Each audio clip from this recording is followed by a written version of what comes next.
Okay, so to look at resonance in a bit more detail, we're going to look at a system here called Barton's pendulum, which is actually not an individual pendulum, it's a set of pendula, all attached through a string across the top there.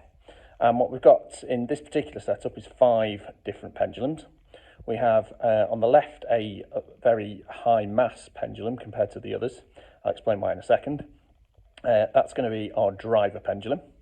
And then we've got 4 other pendulums. I'm just going to steady the motion down a little bit so you can see it from start. 4 other pendulums, one that's shorter than the driver, one that's approximately the same length as the driver, and then 2 that are a little bit longer and then quite a bit longer than the driver. And what we're going to do is set the driver in motion. And what will happen is it will oscillate at its natural frequency. And that will then cause the string across the top to oscillate at the same frequency.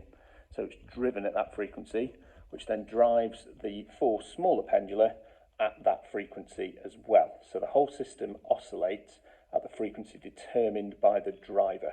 So the 4 smaller pendula don't oscillate at their own natural frequency, they oscillate at the driver's frequency. Now the driver has to be heavier because essentially we want it to dominate the motion. We want its oscillations to be what's transferred through the string at the top to the other pendula. What we don't want is that when they start swinging, for their motion to affect the driver and affect each other. So it has to be much heavier to make sure that happens. If that doesn't happen, it becomes quite a more complex system, which is why the extra weight has been applied there to the driver. Okay, so we're going to set it in motion from the side, and we'll watch what happens. I have to try and make sure I get it going.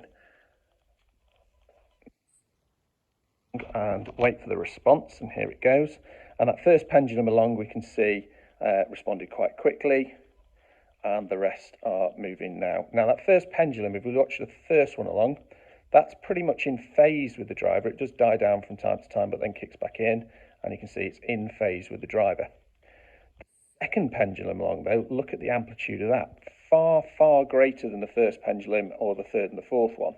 But if we look closely at that, we can see we're no longer in phase. We're actually lagging about a quarter of a cycle behind the driver. It won't be perfect, it won't be exactly the same length, but there's a little bit of lag there between the driver and that pendulum.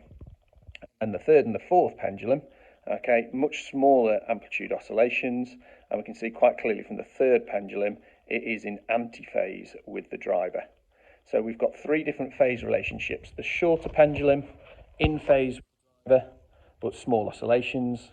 The pendulum at the same length as the driver is oscillating with maximum displacement, so the highest amplitude oscillations, but is about a quarter of a cycle out of phase, and the other 2 are in antiphase with smaller oscillations.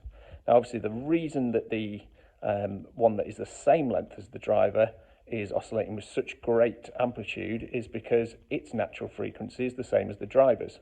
So the driving frequency is matching its natural frequency, which has meant that that particular pendulum is in resonance with the driver and therefore goes with the greatest amplitude.